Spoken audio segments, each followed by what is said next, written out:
Hello friends.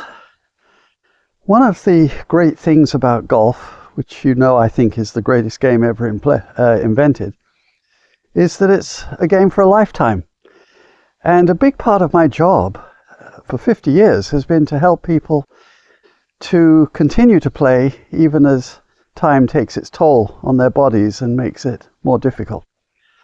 And a lovely example occurred overnight. I got a wonderful message. So Tony in the UK, thank you for your kind words about what I do. And you described that you were a scratch golfer. Now, that's remarkable. Very few people accomplish that level of competency at the game. And that you had had a succession of operations on the ankles and the hips, and then subsequently the wrist, all of which had cut into your ability to hit the ball.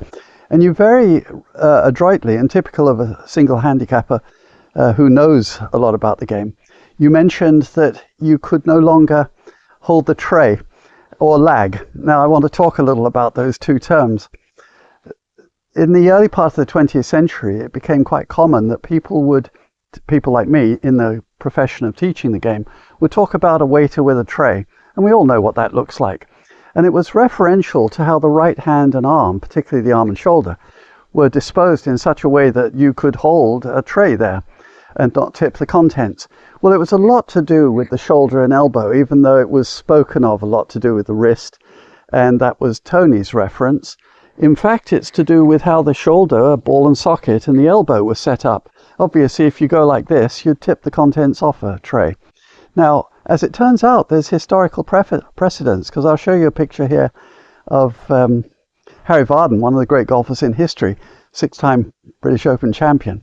And he had his elbow pointing way out there. A few generations later, Jack Nicklaus was understandably a little shirty about being commonly accused of having a flying right elbow, because at that point it had ceased to be conventional. Well, even a generation or two earlier than him, it had been thought of, and of course Ben Hogan developed it greatly in his book, that this elbow would be tucked in and lead on the downswing, and they're not wrong.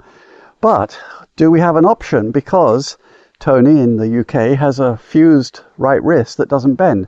So he can't hold a tray, nor can he what they call lag. Now lag is a somewhat ambiguous term. It means, can you hinge your wrists and can you keep them hinged for a long, long time and only straighten them as you get to the ball?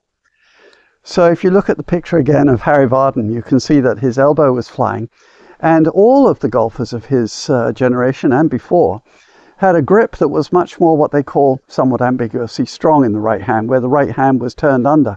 And in your case, Tony, I would recommend that you experiment with gripping right in the palm as if you're holding a rope and pulling down, because in that position you'll be able to go back with the right wrist straight, because you have no choice, and still hinge the left wrist in such a way that the knuckles are subtly folded back toward where a wristwatch might be, and as a consequence no longer care if you can support a tray, and be able to actually maintain the angle of the wrist until you apply it to the ball, what we call lag.